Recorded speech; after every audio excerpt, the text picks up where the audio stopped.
Cover controversy continues over in Ukraine with the Ukrainian president Volodymyr Zelensky and his wife Olena Zelenska. Es muy controvertido. Yo no sé qué busca este señor y esta señora, que son...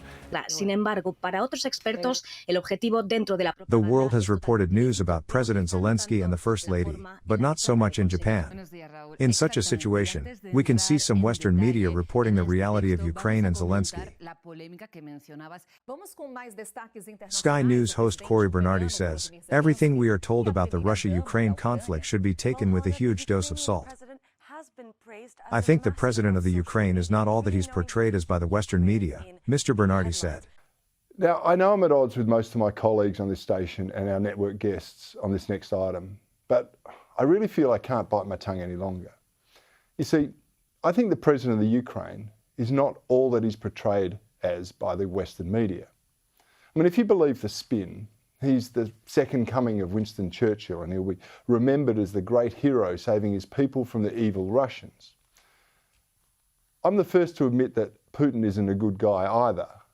But what the West glosses over is the terrible things that have happened to the primarily ethnic Russian people in parts of the Ukraine under Zelensky's rule. These people comprise the largest Russian community outside of Russia, and they make up about 17% of the Ukrainian population. And they live in primarily Russian regions and have effectively been in a civil war with the Ukrainian government since 2015. This was just after they were promised a vote on independence in 2014. That vote has never taken place. Zelensky promised to end the civil war. He clearly hasn't done so. Instead, he's facilitated the goading of the Russians by endorsing the right sector, whose leader publicly claimed he fed the bones of Russian children to his pet wolf. Now, apparently that was a joke, but it must have been lost on the Russians, and particularly those who felt they'd been mistreated by Ukrainian troops. Here's how Time magazine described one of them, the neo-Nazi Azov movement, just last year.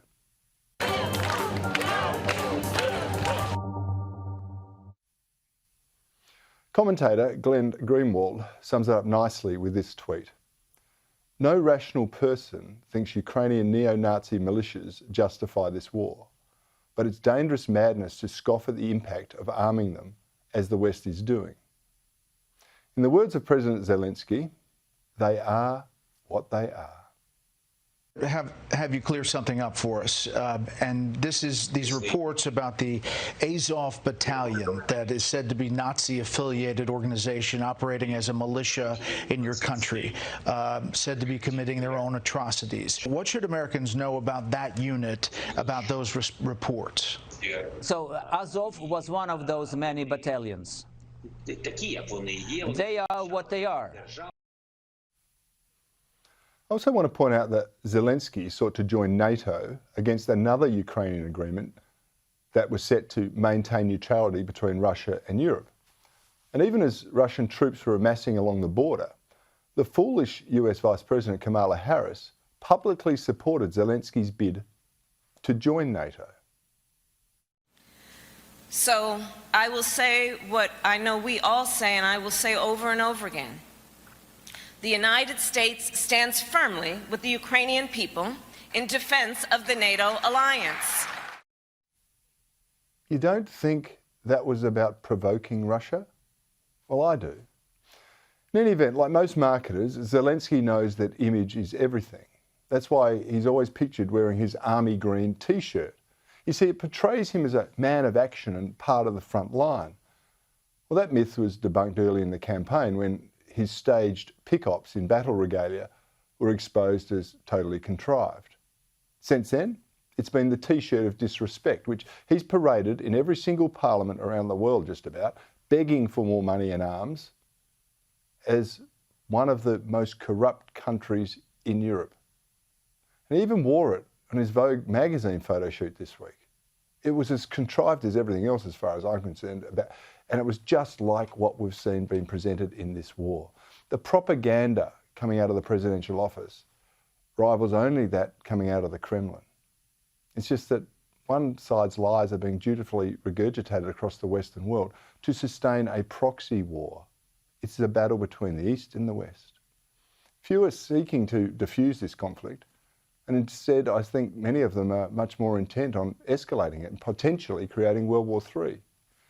To my mind, and I've said this right from the start, the simple answer to this conflict is to allow the Minsk Agreement, which allows the predominantly Russian areas to vote on their independence.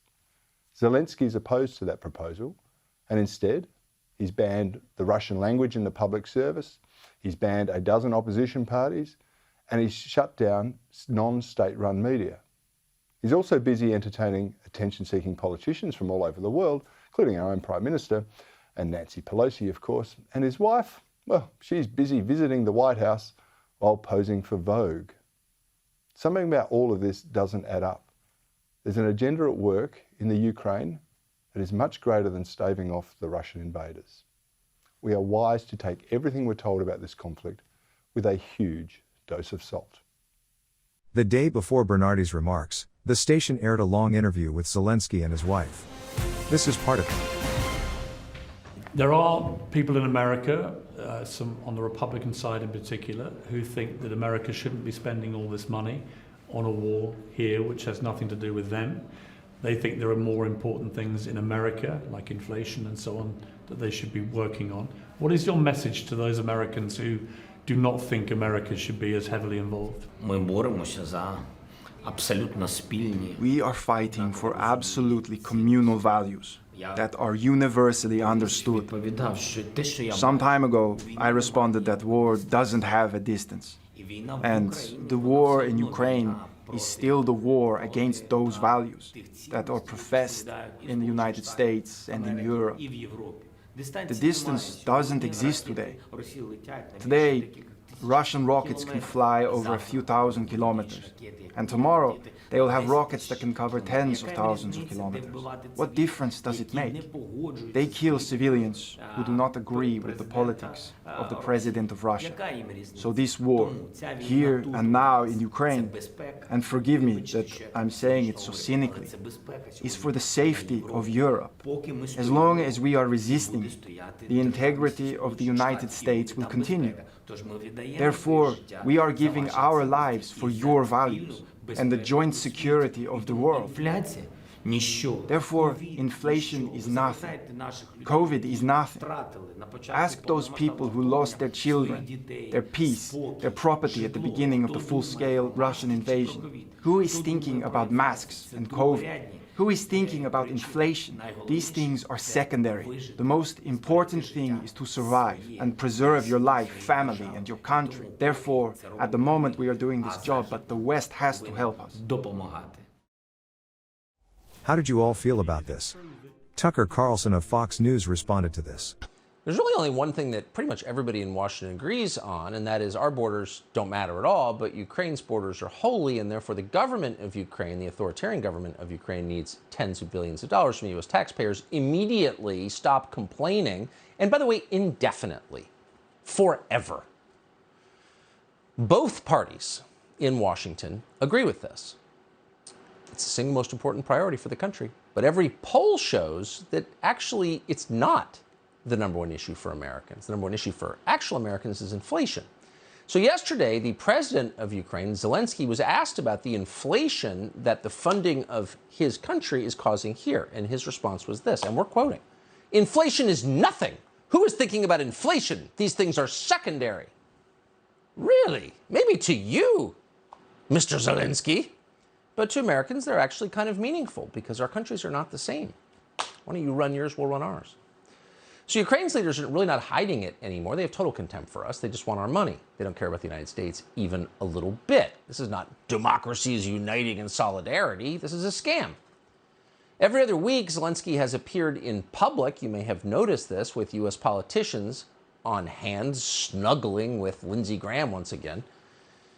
It's kind of weird that he never seems worried about his own safety since this is a war zone. He's met with a ton of Hollywood celebrities. Here he is with Ben Stiller. Hello, nice sir. Really nice to meet you. Hello, thanks for taking the time. Great honor for me. No, we know you very well. It's a great honor for me, and nice to see you. It's It's really wonderful. You're my hero. You're amazing. Yes. No, as you quit a great acting career for this. Not so great as you. No, but pretty great. But what you've done and the way that you've rallied the country and what, you know, for the world, it's really inspiring. Yeah, you're a hero. This week, Zelensky got the Annie Leibovitz treatment at Vogue magazine. He really is the Beto O'Rourke of Ukraine. This is real video uploaded by Vogue on Instagram. Watch.